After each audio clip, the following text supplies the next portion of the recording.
Masih di episode Pasuruan, aku, Pak Anang, Lucky, Toyol, dan Siska melanjutkan perjalanan ke salah satu kesenian tradisional di kota Pasuruan, yakni Seni Bandengan. Nah, gimana cerita lengkapnya? Let's go!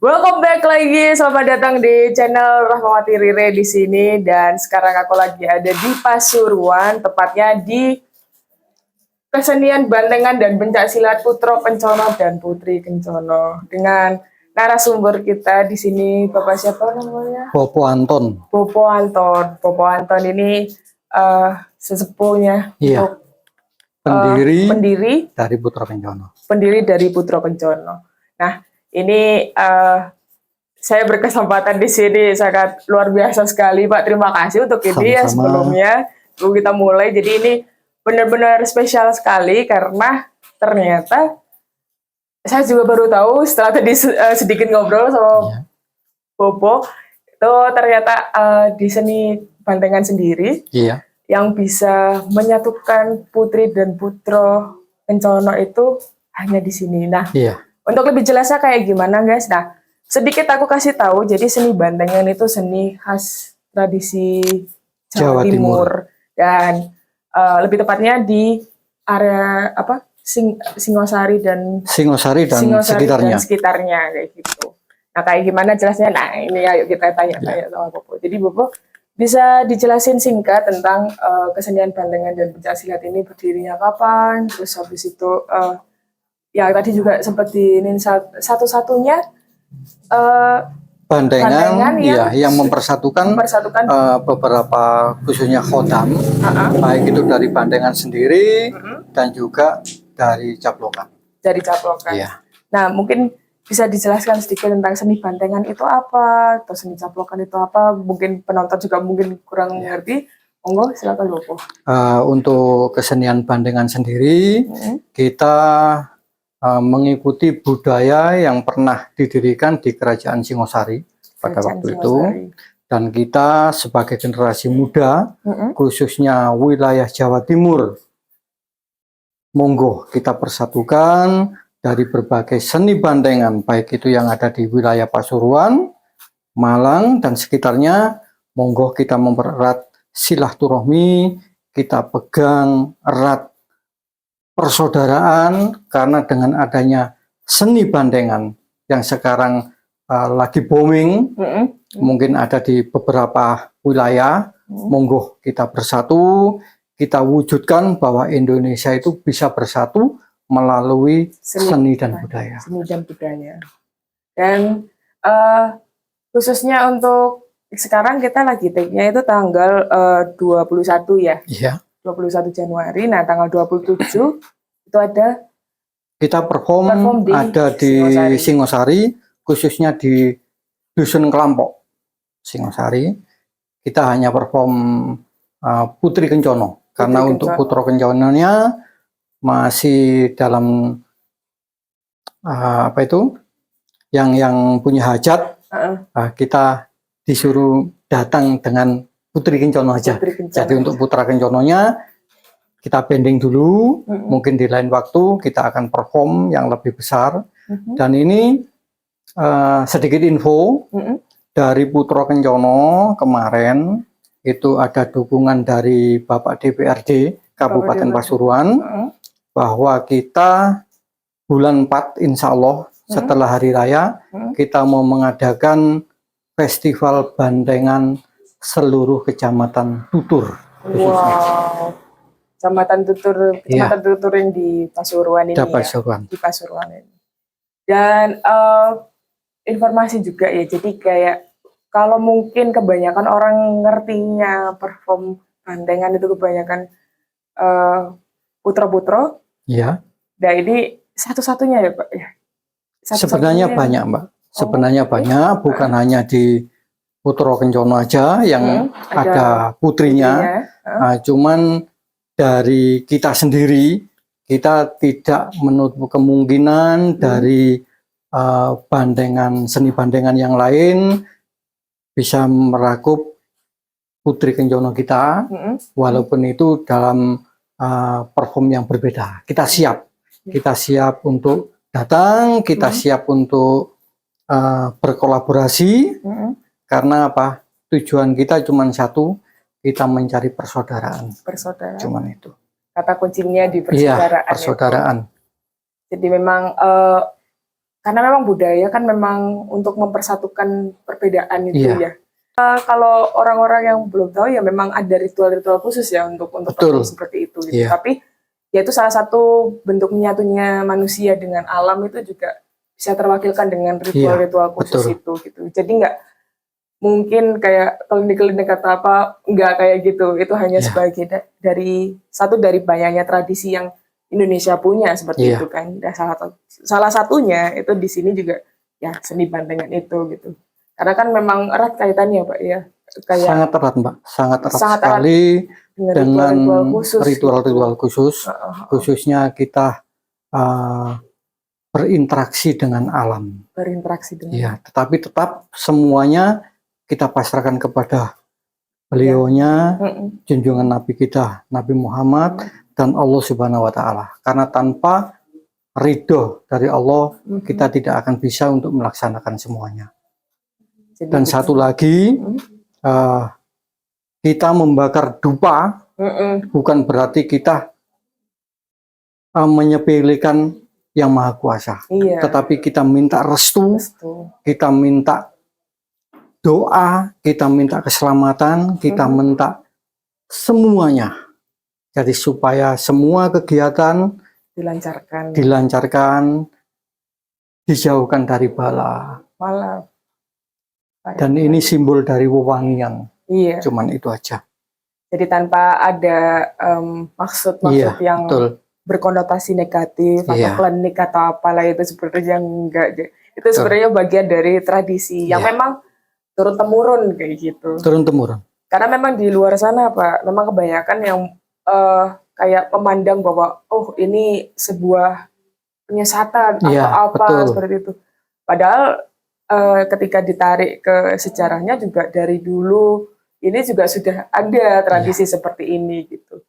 Ya itu menurut Bapak itu kayak gimana kalau menyikapi fenomena yang dikit-dikit dibilang klinik, dikit-dikit dibilang sesat gitu mungkin?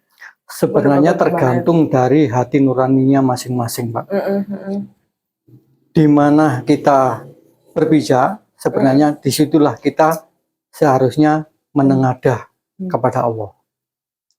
Apapun bentuk dan perilaku, semuanya kita tujukan kepada Allah.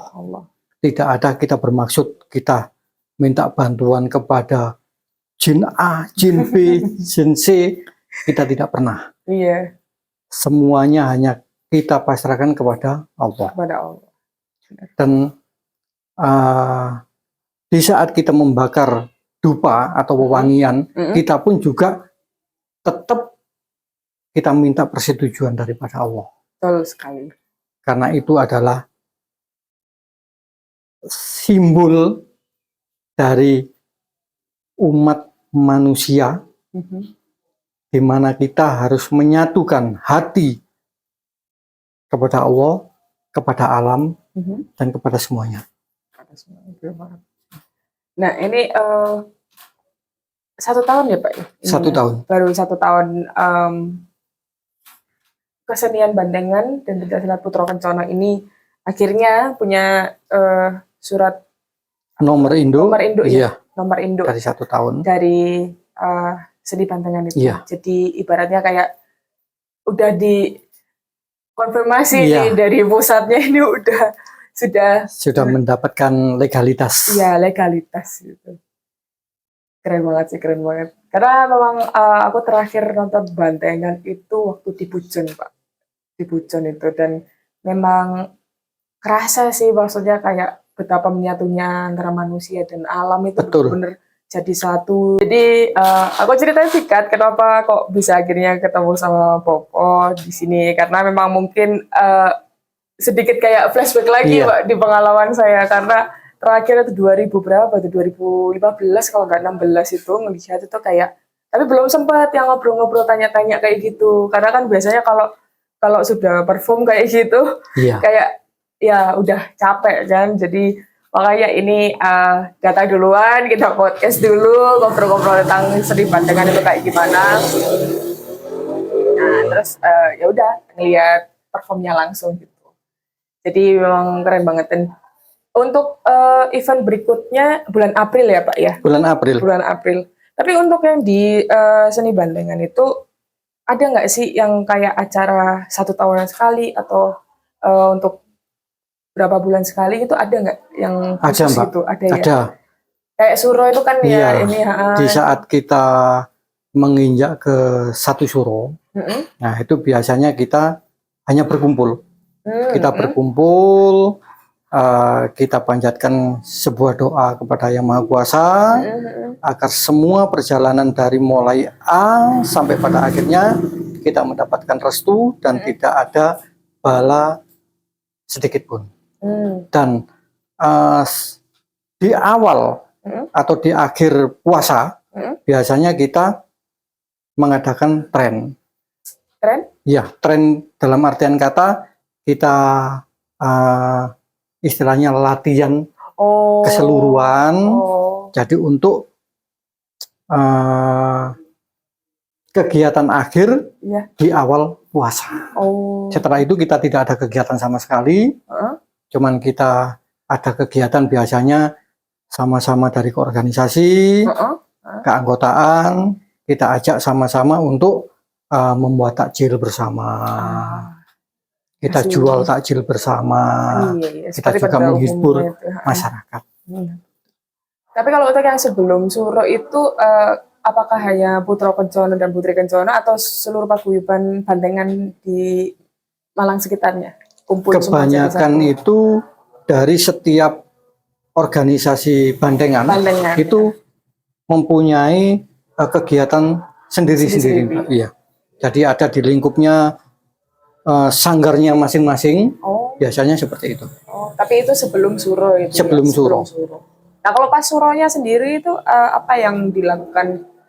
Maksudnya kan mungkin ada tradisi khusus. Ya, kita biasanya mensucikan dari semua peralatan-peralatan yang ada di Putra Kencono. Jadi kita netralkan. Mungkin yang kemarin semuanya itu ciptaan Allah. Jadi kita mungkin ada salah dalam ucap, salah dalam tindakan.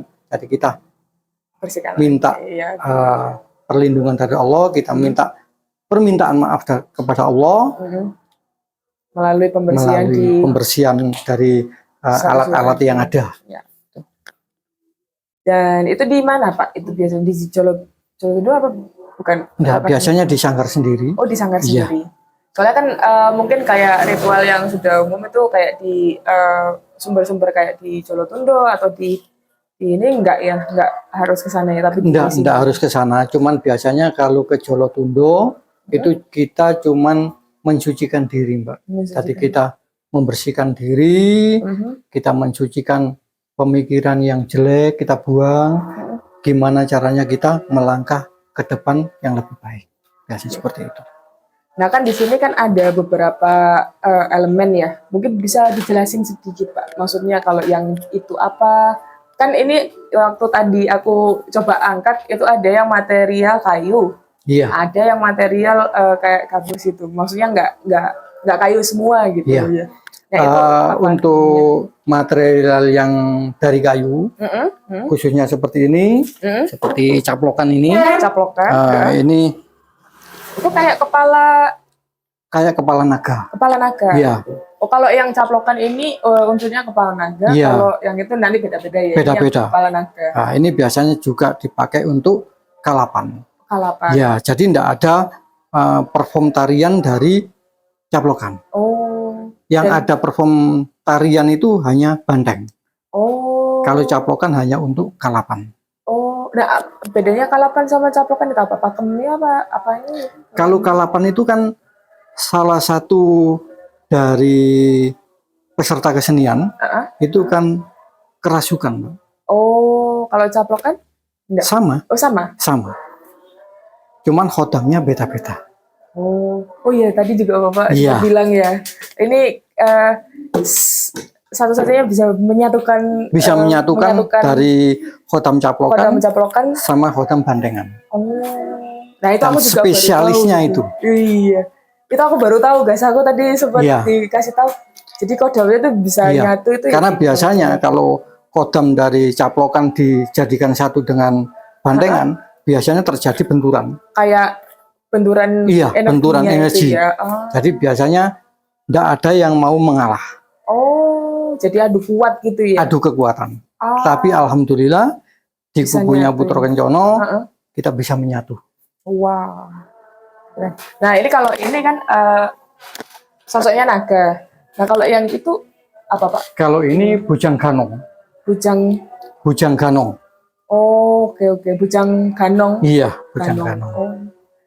Ini pun juga istilahnya kayak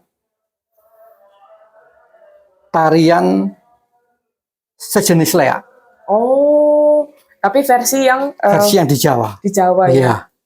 Nah ini apa? Tapi iya sih kalau bandengan kan khusus di Jawa Timur. Khusus di Jawa ya. Jadi memang ini kalau ini tuh kayak ya memang sih unsurnya tuh kayak leak gitu ya. Tapi memang lebih kecil ya Pak. Iya, lebih kecil kan.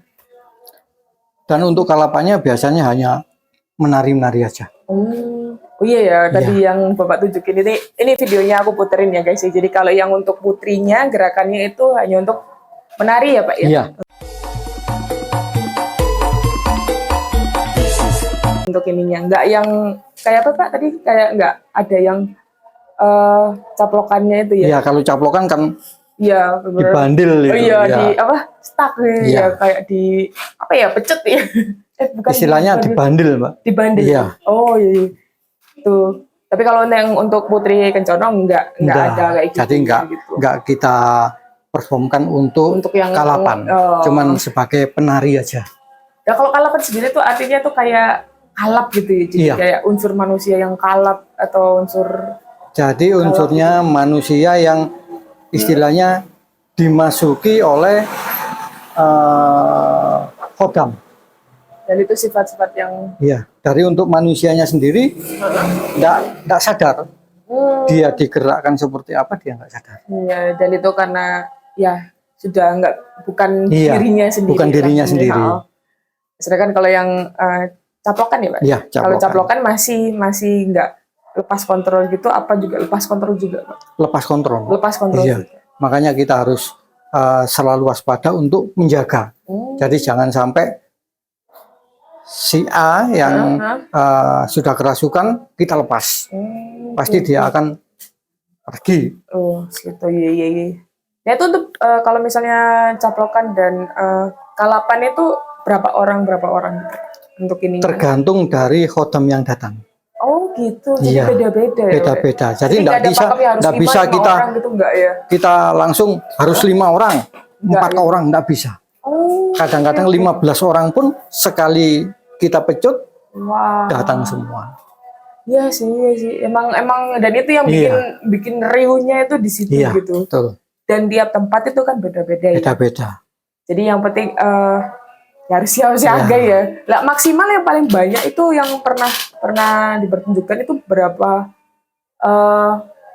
orang gitu yang masuk semua itu berapa banyak? 15 itu. 15 paling banyak. Orang, iya. Kalau yang paling sedikit? Paling sedikit 8 sampai 7 orang. 8 sampai 7 orang. Oh, nggak pernah di bawah 5 ya? Nggak pernah. Itu kayak ada maksudnya apa? Ya wis natural aja gitu ya, natural ya Pak. Ya memang ada sedikit istilahnya doa-doa. Doa-doa. Ya. Dan musik yang diiringinya itu musik-musik yang pakai gendang guys, bukan yang kayak pakai gong. Tapi ada gongnya juga ya Pak. Ada gong. Jadi pakai gamelan karawitan lah. Kalau di Jawa Timur itu namanya karawitan. Kalau di Jawa Tengah gamelan. Jadi hampir sama tapi cuman beda istilah dan betul. ada bedanya itu apa gitu? Cuman aku lupa ya. Cuman untuk bandengan sekarang kan mengikuti zaman, kita biasanya pakai sound system. Pakai sound system. Iya, kita pakai sound system. Jadi biasanya di saat terakhir, di saat mau memulangkan si A si B yang kesurupan tadi, nah kita pakai asli. Jadi kita pakai ketepung asli. Biasanya seperti itu. Tapi ketika sudah dimasuki itu bisa hanya pakai apa musik itu. Itu memang ada.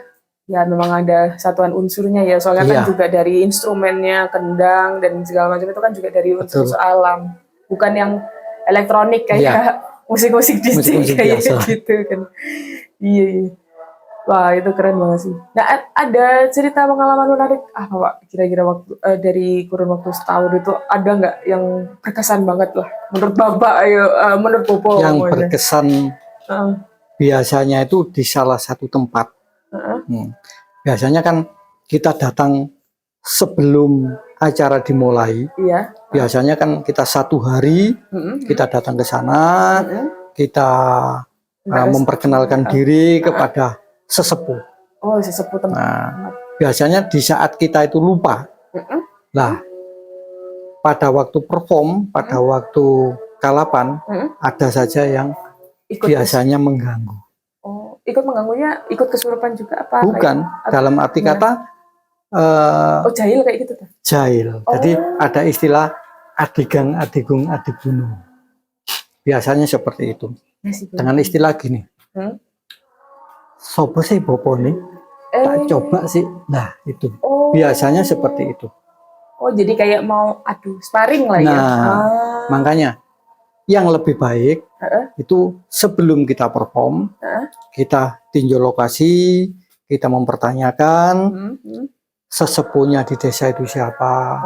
Kita juga minta bantuan dari beliaunya supaya apa? Nyengkuyung. Itu. Supaya guyup lah ya. Betul. Supaya nggak perlu ada sparring. Karena ini memang hanya untuk pertunjukan. Iya, hanya untuk pertunjukan dan tradisi, mempertahankan tradisi. Jadi ya nggak perlu juga sih. Maksudnya kayak hal-hal yang adu kekuatan atau apa itu. Kan ya juga maksudnya sebagai perantaranya putri dan putranya juga. Mereka kan ya udah untuk perform aja dan kalau di ini jadi dua fokus akhirnya kan ya kan, dan itu sangat gak elok lah ya Pak. Itu pernah ada kejadian gitu? Ada? Sering, sangat sering sekali. Kadang-kadang kita berangkat hujan, nggak ada petir, nggak ada angin, hujan pun datang. Biasanya seperti itu. Kadang-kadang yang sudah kesurupan tadi, istilahnya kalau dalam arti orang Jawa itu dikunci. Nah, dikunci itu tidak bisa untuk dilepaskan. Jadi yang masuk itu tidak bisa untuk dilepaskan. Nah, itu yang menjadi tantangan terberat bagi seorang bobo. Jadi harus bisa benar-benar meleremkan makanya kita pasrahkan semuanya kepada Allah. Kalau lerem itu bahasa ininya apa ya? Menetralkan ya. Betul. Kayak menetralkan ya udah. Yang harmoni itu biarlah harmoni. Nah, betul. Kalaupun misalnya ada kekacauan atau apa ya untuk pertunjukan aja. Cukup seperti itu kan. Betul. Durasi paling lama Pak untuk ininya ketika waktu pentas untuk perform, terus habis itu karena mungkin ada adu sparring atau apa, itu akhirnya molor itu kan harusnya berapa? Biasanya untuk durasi idealnya berapa? Idealnya kita perform tarian, perform tarian khususnya jingle dari Putra Kencono sendiri itu 2 jam. 2 jam. Iya. Setelah itu kita adakan perform saweran. Gimana tuh? Nah, jadi saweran itu memberikan kesempatan kepada masyarakat untuk guyub rukun, masuk ke dalam kalangan, kita seneng-seneng bareng. Biasanya kalapan kita ambil jam 11 sampai jam 12 malam. Jam 11 sampai jam 12 baru kita kalapan. Lah pulangnya setelah selesainya ini tergantung dari khodam. Khodamnya nanti pulangnya jam berapa. Oh, berarti memang untuk performnya sendiri sudah 2 Iya. jam ya. Istilahnya sudah Iya. ya kurang lebihnya pakem untuk performnya 2 jam. Nah, untuk pembersihannya ya udah tergantung Iya. programnya gitu. Karena ada biasanya itu kesenian, beberapa kesenian berkumpul jadi satu, terus ada jeda waktu. Jadi diharuskan kalapan sama perform 1 jam. Nah, setelah kalapan belum selesai, masih belum pulang, udah disuruh keluar dari arena. Itu kasihan. Oh, jadi terpaksa dong. Itu kasihan. Lah apa nggak bergejolak gitu? Biasanya bergejolak, Mbak. Oh ya ampun. Tapi untuk selama ini ya aman-aman aja kan. Alhamdulillah untuk Putra Kencono tidak pernah collab dengan yang lain. Karena memang saya kondisikan untuk kita tampil sendiri, Mbak. Oke. Jadi nggak ada penampil lainnya, ya, hanya betul. Penampil khusus Putra Kencono kayak gitu. Ya iya sih, soalnya kan ya ditakutkannya ada ya kayak adu sparring lah atau apa, gesekan energi yang mungkin penampilannya mungkin nggak siap atau kayak gimana gitu. Oh, oke.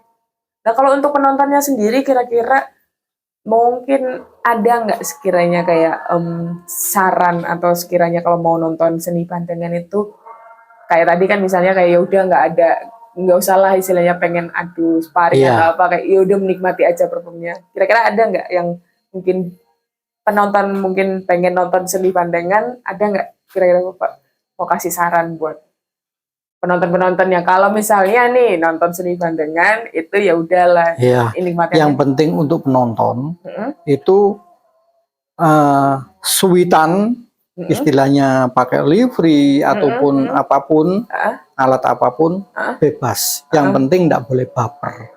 Cuman itu aja. Kan biasanya ada salah satu bandengan yang sudah kalap itu keluar dari arena. Nah, kalau sebagai penonton yang baik, ya hanya diam saja. Cuman itu. Jadi jangan sampai ikut campur. Karena kita tidak mencari musuh, tapi kita mencari persaudaraan. Dan ibaratnya sudah mandiri lah, ibaratnya bisa mengatasi sendiri lah. Betul. Iya sih Pak, kadang kan juga manusia Indonesia kan mungkin kayak peduli ya ketika lihat lu kok agak offside lah istilahnya, kayak agak offside itu pengen nolongi atau apa. Tapi justru malah ya udah jangan, istilahnya cukup lihat, cukup tahu, udah istilahnya nggak usah terlalu bertindak lebih jauh lah. Betul. Keren banget sih Bu. Terima kasih ya Bu untuk sharing-sharing. Sama-sama. Ya. Oh ya, dan kira-kira adakah harapan mungkin yang sekiranya untuk kali aja teman-teman dari kesenian lain yang sekiranya di ruang lingkup Jawa Timur atau seluruh Indonesia? Untuk semuanya, khususnya paguyuban bandengan seluruh Jawa Timur dan juga seluruh Indonesia. Marilah kita mempererat silaturahmi, marilah kita mempererat persaudaraan. Karena apa? Dengan adanya kesenian yang saling sama-sama membantu dan menghormati, maka akan terbentuklah suatu kekuatan di mana NKRI tetap jaya. Amin. Terima kasih Bobo. Sama-sama. Terima kasih, semoga sukses selalu. Amin. Dan teman-teman yang kalau pengen tahu lebih banyak tentang seni bandengan, ada Instagramnya juga kan? Betul. Ada Instagramnya, silakan kalian follow di sini dan di kolom deskripsi box. Dan kalau untuk mau perform, mau pengen nonton atau mengundang Putra Kencono, silakan langsung di Instagramnya atau nomor WA yang kalau nomor WA ada kan di Instagramnya ya, jadi langsung aja kontak di Instagramnya gitu. Kalau untuk YouTube adakah? Ada YouTube ya. Putra Kencono. Putra Kencono. Putra Kencono sini Banten nggak? Putra Kencono aja. Iya, Putra Kencono. Jadi gitu, nanti kalau misalnya lebih lanjut atau ada pengen lebih tahu part 2-nya atau episode-episode Kak ngulik lebih dalam lagi dong Kak atau apa, silakan tulis di kolom komentar, oke? Dan jangan lupa subscribe, dan terima kasih Pak, semoga sukses selalu dan salam seni dan budaya. Rahayu Bang Stuti, salam seni dan budaya teman-teman, dan sampai jumpa lagi, dadah, salam.